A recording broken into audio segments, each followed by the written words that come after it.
Today we're going to be looking at the part list for a $500 console-crushing gaming PC. These parts will not include an operating system or peripherals. If you need help choosing those or help with anything else, feel free to comment below and I'll do my best to help you out. All the parts I'll talk about will be linked in the description. Keep in mind that all the parts were picked from American retailers. However, the general concept of the build can be applied pretty much anywhere. Once again, comment below if you need help. Let's go ahead and jump right into the part list. Make sure to stay tuned for after, where I'll show some benchmarks so you'll have an idea of what kind of performance to expect from this PC. First off, we have our CPU, the Intel Core i3-4130.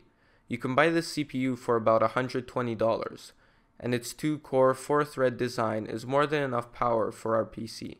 Next, we have the motherboard, the MSI H81M P33. You can pick this up for about $50. It's nice and cheap, yet has all the features we need, including USB 3 and several SATA ports. It's also nice if you want to upgrade to a beefier CPU, like an i5 or an i7. As long as it's socket 1150, you can throw it in there without any issues. Next, we have our RAM, a single 8GB stick of Patriot Viper 3 1600 MHz.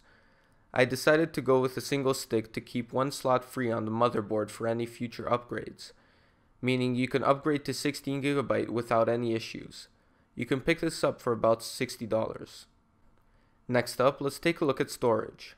I chose a 1TB Seagate Barracuda hard drive. It costs about $50 and will give you plenty of space for your OS, programs, games, and whatever else you need. Now let's take a look at probably one of the most important parts of our build, the graphics card. I chose the XFX R9 270. It comes in at around $180 and will give you some killer gaming performance for the money, as you'll see shortly. Next up, we have the case, which, similar to the motherboard, is not really pretty, but gives us everything we need for only about $30. It's the Zalman ZM-T1. Finally, we have the power supply, the Corsair Builder 430 watt. It has plenty of wattage to power our parts, and the 80+ bronze certification assures you're getting a quality product. For only about $25, this is a great choice. Next up, let's take a look at some performance numbers.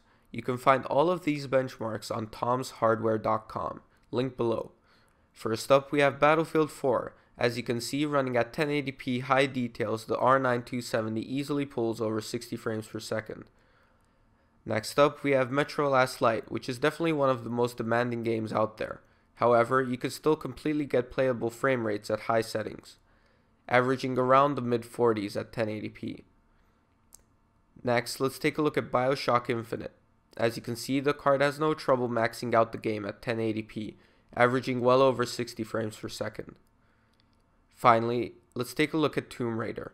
Once again, the game can run at ultra settings, averaging a comfortable 50 frames per second. To wrap up this video, I'd like to give a few part suggestions for those people that have a slightly higher budget, or have a similar PC to this and are looking for an upgrade. The first thing I would recommend for almost any system, really, is an SSD. You can pick up a Samsung 840 EVO 120GB SSD for only about $80. I highly recommend this as it will make your PC turn on much faster, make your games load much faster, and just generally give you a much faster, snappier experience within your OS. Next, I would recommend picking up an aftermarket CPU cooler. Even though this build isn't aimed at overclocking, having a quieter and cooler system is always a plus. Something like the Cooler Master Hyper 212 EVO is a great choice for only around $30. The final thing I would like to recommend is a nicer case. This is really only for the people that care about the looks of their PC, as it won't affect your performance at all. While it's quite a subjective choice, you can't go wrong with the Corsair 350D. Not only does it have a great design, you'll be able to see your components through the windowed side panel, and have loads of premium features to take advantage of. I hope you guys enjoyed the video. Please leave a like if you did. Any feedback or questions are welcome, as always. On the left, you can check out a review I did of the Aorus X7 gaming laptop, and on the right, you can check out my setup video. See you guys next time.